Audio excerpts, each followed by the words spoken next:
You'll never look at an asteroid the same way again after this one. Well, not once it starts unfurling its set of 30-foot long legs and pulling your ship into its ravenous maw you won't. The Asteroid Spider is a gargantuan monstrosity that lurks in the depths of wild space and the astral sea, remaining motionless for incredible periods of time as it simply waits for its next meal to float on by. This creature is an extremely dangerous ambush predator that hails from the Spelljammer setting, and while stealth hunters usually rely on speed and dexterity to secure their prey, the Asteroid Spider completely changes this up, instead relying on a mixture of cunning, stealth, and pure bolt to overcome its unfortunate targets. While it has been named after the terrestrial arachnids we all know and fear, the Asteroid Spider is in fact not a true spider, but looks similar enough to have garnered the moniker from spacefaring travelers. A key distinction between the two creatures is that true spiders have 8 legs, while the Asteroid Spider possesses 10. A subtle difference, yes, and one that only a handful of travelers live to see and return to tell of. Taking a look at this Leviathan's stat block, it becomes clear that the Asteroid Spider is a truly monstrous foe.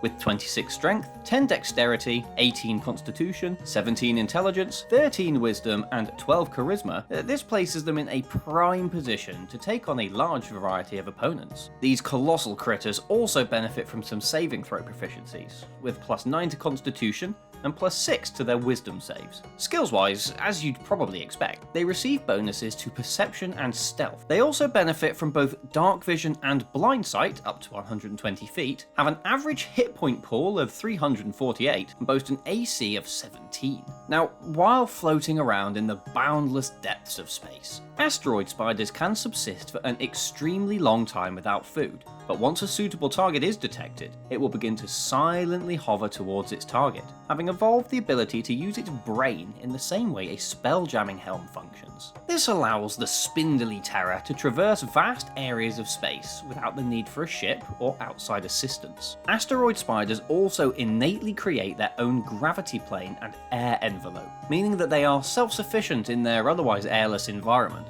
Although, oddly enough, they themselves do not actually require air to survive. If anything, this part works both in their favour and against them, as it means that any parasites that require air would in fact be able to survive on their bodies. But vice versa, creatures that you would perhaps usually spot on a regular asteroid are also still able to survive there. But either way, these creatures are usually found inhabiting asteroid fields, or other areas where they can seamlessly blend into their surroundings. Their false appearance ability allowing them to perfectly blend in. This makes them incredibly difficult to detect, both from a distance and even when up close. A creature is able to detect the asteroid spider on a DC 18 investigation check, but a failure means that the spider remains hidden, free to pursue its quarry undetected. And when it does decide that there is a good moment to strike, this creature is relentlessly cunning, utilizing a set of pre-constructed magical webs to help secure its next meal. In combat, the asteroid spider will always attempt to get the jump on its quarry, attempting to get a surprise round in where possible. The spider's first move will often be to snare the ship that plays host to its next meal, with the monstrosity magically crafting a weave of arcane webbing around a ship that it can see within 120 feet of itself. This webbing suppresses the effect of any spelljamming helm aboard a ship, and any non-enclosed spaces become difficult terrain until the effect ends. To me, this would also indicate that the asteroid spider's webbing has the ability to lock down creatures that traverse space using biological spelljamming helms, as the function is essentially the same, whether natural or mechanical. This could open up some interesting interactions and encounters, where a party may decide to rescue an ensnared creature, or perhaps plot to utilize the spider's spinnerets for their own gain, luring the unsuspecting ship or creature into the path of an asteroid spider, letting the monster take it from there. But anyway, the magical web created through this ability is completely immune to damage, but can be destroyed through a successful casting of Dispel Magic, with a DC 18 being required to facilitate the removal. Now, you may be wondering how a spider is able to plot and plan so effectively. Well, consider your question answered, as an often overlooked feature of the asteroid spider is its intelligence level. You see, what makes the asteroid spider extra terrifying is that its intelligence score of 17 implies that it is capable of critical thinking and planning, meaning that pulling off a well-assessed, premeditated surprise round is well within its remit. This also means that it can, and absolutely will, work out the best targets to take down first, prioritizing those that could potentially derail its main strategies through the use of Dispel Magic or other similar spells. These guys know their own weaknesses, and will work on building a strategy around them. The older the spider, the more experienced it will be in having secured meals, and the more it will have learned over time, therefore making these aged specimens even more dangerous to encounter. As a DM, you could potentially factor this into your games, with younger asteroid spiders being more ignorant to combat situations, and older spiders having far more knowledge when it comes to dealing with all manner of circumstances. If the spider's initial stealth tactics do fail, and its prey instead either get the jump on it, or simply manage to level the playing field, the creature will resort to a combination of brute force and tactical thinking, manipulating its web strands to grapple its targets before reeling them in and making a series of powerful, crushing bite attacks. While reeling, the spider will be using its legs to move and manipulate the webbing, but there is no reason to not have its other legs on standby for use as bludgeoning weapons. For this reason, I like to add leg attacks to the stat blocks of my asteroid spiders, keeping them in backup chamber for a just-in-case situation. And while on the subject of homebrewing, I also like to give the asteroid spider the protective carapace feature, granting it resistance to all non-magical bludgeoning, piercing, and slashing damage when attacked from above. This is to give some application to its rocky exterior, and this also means that the spider can be even more strategic about its combat placement, making for a more dynamic encounter for the players and DM alike. Now,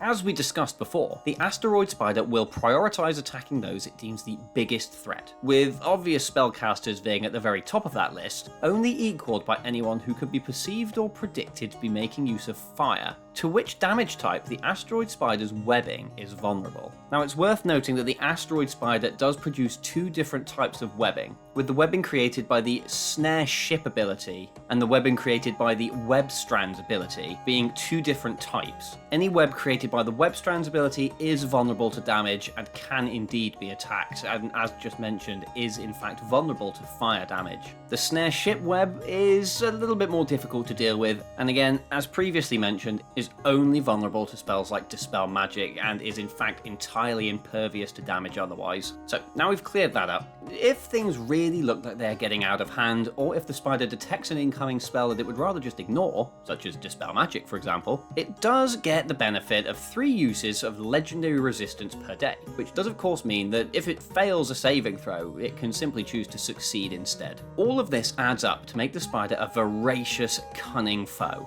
But how exactly might you come across an asteroid spider? Well, you could of course encounter one the old-fashioned way, having been caught off guard in an asteroid field and having failed to notice the lurking leviathan following in your wake, it initiates an assault and drags you into initiative. A powerful warlock could have captured an asteroid spider or two, and has decided to use the oversized arachnids as guardians for their space base, making things a little bit more difficult in your rescue or robbery mission. Or perhaps an asteroid spider has somehow become wrenched from the asteroid belt that it calls home by a powerful gravitational event, and has, unfortunately for everybody in the nearby vicinity, made landfall on some unsuspecting planet, and is now wreaking havoc on a township that you have been called upon to save. However you encounter one, the asteroid spider is a cunning, calculating powerhouse of a foe that backs up its physical prowess with the ability to critically think and assess a given situation. This makes it great fun to encounter as a player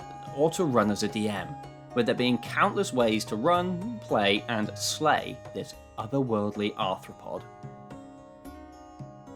Hello everyone, Ben here, and thank you very much for watching this video. I really hope you enjoyed learning more about the creepy asteroid spider, and it would be great to hear if you include one or if you have already included one in your games. As always, if you enjoyed this video, please consider dropping a like on the video and subscribing to the channel. I'm currently working on my largest video yet, which is taking a little bit more time than anticipated, in which I'm going to be talking about and discussing the Greatwyrms of Dungeons & Dragons and everything that leads up to their creations, including things like dragon echoes and the like. Of course, we do also have the Dungeons and Death Battle series, which is a little bit of fun where we pit monsters against each other in arena combat using good old-fashioned D20 battle mechanics. Other than that, thank you very much for watching, and I will see you in the next one.